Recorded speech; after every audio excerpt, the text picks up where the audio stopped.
ሰላም ጤና ይስጥልኝ ክቡራትና ክቡራን የዩቲዩብ ቻናል ቤተሰቦች፣ በዚህ የዩቲዩብ ቻናል ላይ እጅግ በርካታ አስገራሚ፣ አስደናቂና ለማመን የሚከብዱ እውነታዎች በየዕለቱ ወደ እናንተ ይደርሳሉ።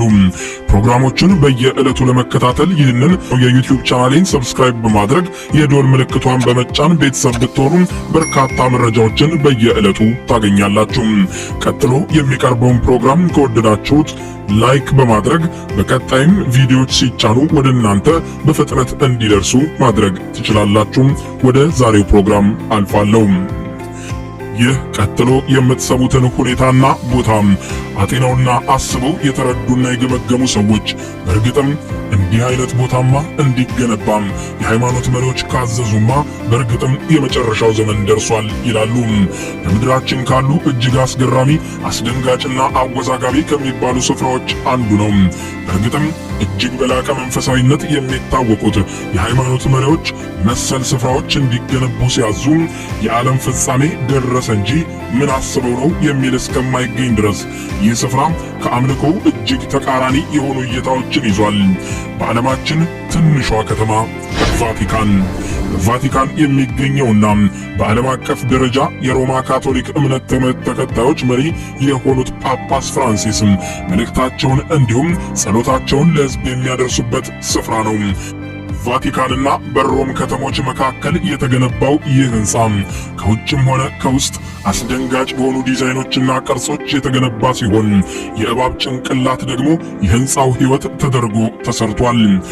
እዚህ በሮማ ካቶሊክ እምነት ተከታዮች ቅድስት የተባለችው ስፍራ ቫቲካን ጳጳሱ በአስተዳዳሪነት ከመያዛቸው ባለፈ ሃይማኖታዊ ስርዓቶችን የሚፈጽሙበትን መሰብሰቢያ ስፍራ በዚህ መልክ መያዟን በተለያዩ ምክንያቶች የሚተረጉሙት ቢሆኑም ከስፍራው በጉግል ማፕ ከላይ ካለው እይታ አንስቶ ወደ ውስጥ እስካለው ምስል ድረስ ሙሉ በሙሉ አስደንጋጭ ስሜትን የሚረብሹና እጅግ በጣም ከሃይማኖት የሚቃረኑ ስሪቶችን ይዟል።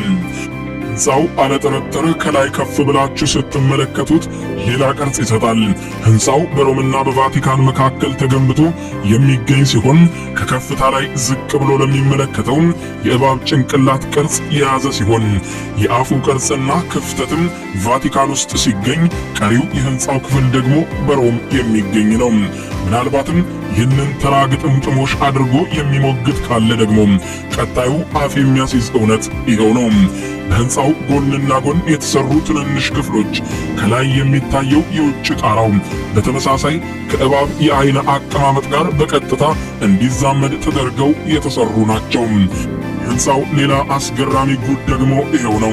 የሕንፃው የውጭ ጣራ ላይ ጠቃጠቆች የተሰደሩበት ሲሆን ይህም በቀላሉ መረዳት በሚቻል መልኩ ከእባብ ቆዳ ጋር በቀጥታ የሚያዝና በቀጥታ የእባብ ቆዳ መልክ የያዘ ተመሳሳይ እይታንም የሚሰጥ ነው። ይህም በበርካቶች ዘንድ ተተንትኖ ተረጋግጧል። በጉግል መሰደሪያችሁ መታችሁ ይህንን እውነትም ማረጋገጥ ትችላላችሁ።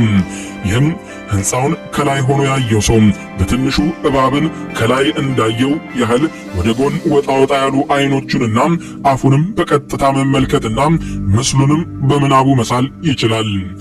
ይህ ጉደኛ ሕንፃ በርካታ የኪነ ሕንፃ ዲዛይኖችን መስራት በቻለው ተሸላሚው ጣሊያናዊ አርክቴክት ፒየር ነርቪ የተሰራ ሕንፃ ነው። በውስጡም ተመሳሳይ ዲዛይኖችን በመያዝ ከሰዎች አቀማመጥ ጋር ሳይቀር እንዲዛመድ ተደርጎ የተሰራ ሲሆን ሕንፃው እኩል ታዋቂ የሆነውና በኢየሱስ ክርስቶስ ስምና መልክ የተሰራው እጅግ አስፈሪ የሆነው ቅርጽም ስፍራውን የሮማ ካቶሊክ የእምነትና የመሰብሰቢያ አዳራሽ መሆኑን ጥርጥር ውስጥ እስኪገባ ድረስ ያደረገ ስሪት እንደሆነ በርካቶች ይከራከሩበታል፣ ይተነትኑታል። ወደ አዳራሹ በቅድሚያ የገባ ሰው ከውጭ ያለውን የእባብ ጭንቅላትና ቅርጽ ባይመለከት እንኳን ውስጥም ተመሳሳይ ነገር የሚጠብቀው ሲሆን በውስጥ በኩል ደግሞ የዚህን የእባብን እንስሳውን የፊት መልክ ፊት ለፊት መመልከት የግድ ይለዋል። ከላይ እባብ፣ ከጎንም እባብ፣ ከውስጥም የእባብ ቅርጾች በግልጽ ይታያሉ። በአዳራሽ ውስጥ ሁለት አይኖች ዳርና ዳር የተሰሩ ሲሆን መሃል ላይ ደግሞ በልኬት የተሰራው የጳጳሱ መቀመጫ ይገኛል። በእነዚህ ሁለት አይኖች መካከል ባለው ስፋት ላይም እንዲሁ ተመሳሳይ የተሳቢ እንስሳት የፊት መልክም የያዙ መስመሮች ፍንትው ብለው የሚታዩ ሲሆን ከነዚህ አይኖችም ዝቅ ብሎ ደግሞ የጳጳሱ ፍራንሲስ መቀመጫ መድረክ ተሰርቷል። መድረኩ የሚገኘው ከነዚህ አይኖች ስር ሲሆን በቀላሉ ማየት በሚቻል መልኩም በእንስሳው አፍ አካባቢ ተገንብቷል። ሕንፃውን ሙሉ በሙሉ ከእባብ ጭንቅላት መልክና ይዘት ጋር የሚያመሳስሉት የመስታወት የበርና የመስኮት አቀማመጦቹ፣ ቀለማቱ፣ የቀለማቱና የሕንፃው ስብጥር የሚፈጥሩት መልክ ከአምልኮቱ ስፍራነት ጋር የሚጋጭባቸው አሊያም ፍርሃት የሚፈጥርባቸው በርካቶች እንዳሉ የተገለጸ ሲሆን ይህ በቫቲካን የሚገኘው ሕንፃ ግርምት ግን በዚህ የሚያበቃ አይደለም። አጀብ እያላችሁ ተከተሉኝ። በውስጡ ከያዛቸው ቅርጻ ቅርጾች አንዱና ሌላኛው እጅግ አስፈሪ የሆነ ስሪት ያለው ፐርክል ፋዚኒ በተባለ ሰው ዲዛይን የተደረገ ሲሆን በሱና በመሰሎቹ እይታ የሐውልት መሰል ቅርጽ በኢየሱስ ክርስቶስ በሃይማኖቱ ረገድ በምድራችን እጅግ የሚያስፈራውን የኒውክሌር ውጊያን በማምለጥ ሲወጣ የሚያሳይ ነው ቢባልም በስፍራው ያለው ስሪት ግን እጅግ አስፈሪ ተደርገው የሚሳሉ መናፍስትና የመናፍስት ስብስብ ከስር ያጀቡትና አንድ ወደ ከፍታ እየወጣ ያለ ባለትንንሽ ክንፍ አፉን የከፈተ የእባብ ምስልም ይታያል። ሕንፃው ውስጥ የሚገኘውን የእባብ ቅርጽም ይሁን ገና ሰዎች ወደ ውስጥ ሲገቡ እንዲያዩት የሚገደዱትን ግዙፍ የእባብ መልክ በስህተት አለመሰራቱ በተደጋጋሚ ቢጠቀስም በስፍራው ያሉ የሃይማኖት መሪዎች ጳጳሱ ፍራንሲስን ጨምሮ ሰዎች በተሳሳተ ግንዛቤ እንዳይኖራቸው ይህንን ጉዳይ በጥልቀት እንዲያስቡት አይገባም ሲሉ ለማስተባበል ሞክረዋል። ስለ ሕንፃውም ምላሽ ሰጥተዋል።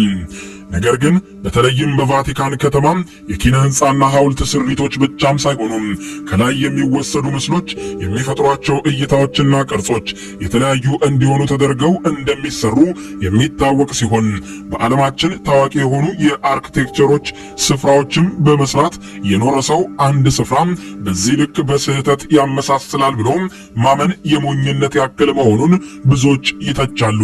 ስለዚህም ብዙዎች እንዲህ ይላሉ።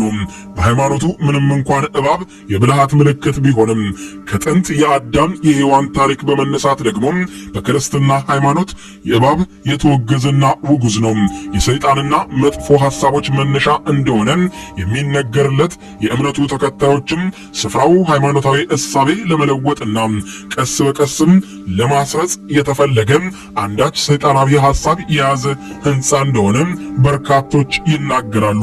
ምንም እንኳን ጳጳሱ ፍራንሲስ ይህንን አታስቡ ሲሉ ማስተባበያ ቢሰጡም እንደ ወርኪንግ ታይምስ ጽሑፍ ከሆነ ደግሞ በዓለማችን በተለይም በአሁኑ ወቅት ከኢሉሚናቲዝም እሳቤ ጋር ተያይዞ የሚነሱ እሳቤዎች ምድራችንን የሰው ልጆች ሳይሆኑ መሰል አስፈሪ ፍጥረታት የሚመሩ መሆናቸውን ማንጸባረቃቸውና ኢሉሚናቲዝምም በዓለማችን በተለይም የሃይማኖቱን ዓለም አከርካሪ ለመምታት ከፍተኛ ጥረት ማድረግ በሮማ ካቶሊካውያን ቅድስት ተብላ በምትጠራው ስፍራ ስጋት ላይ ጥሏታል ያለ ሲሆን በየትኛውም መንገድ ቢተረጎምም ግን የአዳራሹን የእባብ መልክ የያዘ እይታ መሻር አይቻልም ሲል በትክክል አረጋግጦ አስነብቧል። በአንድ በኩል ግብረ ሰዶማዊነትን ብሎም የሴቶችንና የሕፃናትን ጥቃት በመቃወም ረገድ ዘግይተዋል በሚል ስማቸው የሚነሳው ጳጳሱ ፍራንሲስ በተለያዩ ጊዜያት የሚሰጧቸው የተለያዩ አስተያየቶች በተለይ ከግብረ ሰዶም ጋር በተያያዘ ብዙዎችን ያወዛገቡ ሲሆን የሃይማኖቱ ተከታዮችን ሳይቀር ያወዛገቡ የተለያዩ ጥያቄ የሚያጭሩ አስተያየቶችንና ቃለ ምልልሶችን ሲያደርጉ ይስተዋላሉ። በተጨማሪም በብዙ ሀገራት መሪዎችና ሕዝቦች በክብር የሚታዩት ጳጳሱም በአየርላንድም እንዲሁም በቺሊ ከፍተኛ ተቃውሞች ገጥሟቸው የሚያውቅ ሲሆን በተለይም ከሴቶች ጥቃት ጋር በተያያዘ ወንጀል የፈጸመ ሰውን ሹመት ተቀብለዋል የሚል በቫቲካን የእምነቱ መሪዎች አስተዳደር ላይ ከፍተኛ ሙስና እንዳለ መነሳቱ ጳጳሱን በዓመታት የጵጵስና ዕድሜያቸው ውስጥ ከፍተኛ ፈተናና ውጥረት እንዲገጥማቸው አድርጎ እንደነበር ይነሳል። የሮማ ካቶሊክ እምነት መናገሻ የሆነችውን ያህል በሃይማኖቱ ተከታዮች ከፍተኛ ስፍራ ያላት ቫቲካን የገነት በር እንደሆነች በመግለጽ በከተማዋ የመጀመሪያውን ጳጳስ ተደርገው የሚወሰደው ጳውሎስ ቁልፍ ይዞ የተሰራው ሐውልት እንዲሁም ከላይ በሚነሱ ምስሎች የህንፃዎቹ አቀማመጥ የቁልፍ ቅርጽ መያዙን በመጥቀስ እውነትም ከተማዋ ወደ ገነት የምታስገባ መንገድ አምሳያ ነች ቢባልም የኒውክሌር ስጋት ከኢየሱስ ክርስቶስ ጋር በማያያዝ ከተሰራው ሐውልት አንስቶ የእባብ መልክን ይዞ እስከተገነባው ህንፃ ድረስ አካባቢው በእንቆቅልሽ የተሞላ እንዲሆን እያደረገው እየመጣ ነው።